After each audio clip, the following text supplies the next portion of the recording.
Hello everyone, তোমাদের সাথে তো শেয়ার করাই হয়নি বার্থডেতে সৈকত আমাকে ঠিক কী গিফট দিয়েছে। তো আমার বোনও এসেছে, চলো ওকেও দেখাবো গিফটটা, তোমাদের সাথেও শেয়ার করব। এটা তো খুবই সুন্দর। এটা মালা, ওকে, এটা হচ্ছে ঝুমকা, কানে পড়ার দুটো আছে। হ্যাঁ, হ্যাঁ ঠিক আছে। Wow wow wow. আর এই ব্ল্যাক কালারের তোড়াটা নিয়েছিলাম আমি, রেড কালারের তোড়াটা নিয়েছিল বোন। আর যেহেতু ওকে আমি অপশান দিয়েছিলাম ব্রেসলেট না তোড়া, তো তোড়াগুলোর ভীষণ পছন্দ হয়েছে, তাই ও বলল আমি আর ব্রেসলেট নিব না, আমি তোড়াগুলোই নিব। এরপর নেক্সট দিন মর্নিংয়ে দেখো, আগের দিন রাত্রিরে মিঠি রানী আমাদের সাথে সেলিব্রেশনের সময় ছিল না, তাই নেক্সট দিন মর্নিংয়ে ওকে দিয়েছিলাম কেক।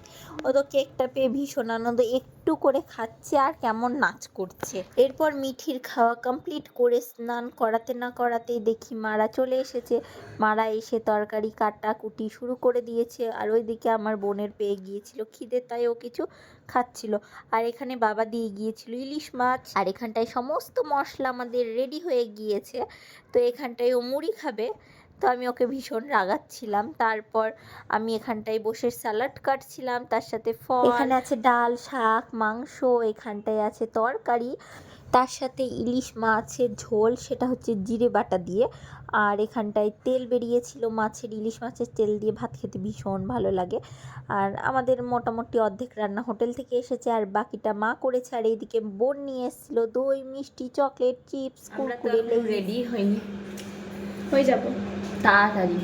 আমার পুত্র না আসলে আমি খেতে বসতে পারবো না, না হলে আবার ক্যাঁ ক্যাঁ করবে। আর এমন টাইমে খেতে বসবো মিঠি উঠে পড়বে, প্রচুর জ্বালাবে, ছিটিয়ে দিবে, কারণ ওরও এখন আলাদা করে থালা লাগে।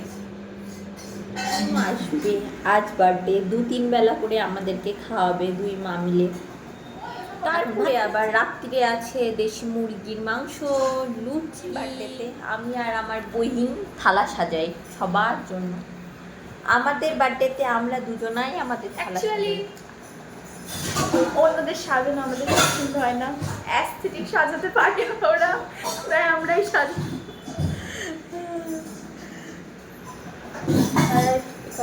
আমাদের জন্য পোলাও ফ্রাইড রাইস করেন, বিরিয়ানি খাবো বলেছি বলে।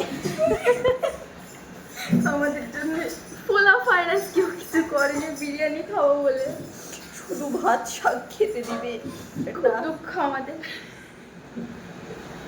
যাই হোক, আমরা এমনিতেই কম খাই, প্রচুর কম খাই, এতগুলো কিছুই খেতে পারবো না। মারা বলছে লক্ষণ থালা সাজিয়ে খেতে দিতে হয়, তাই আর কি।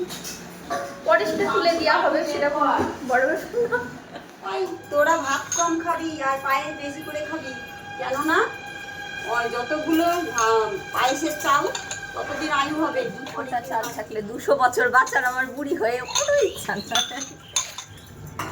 আর এইদিকে মা পায়েসটা বসিয়ে দিয়েছে, গুড়ের পায়েস করছে। তো আজকের জন্য ভিডিওটা এখানেই শেষ করছি, দেখা হবে নেক্সট আরও একটা ভিডিওতে।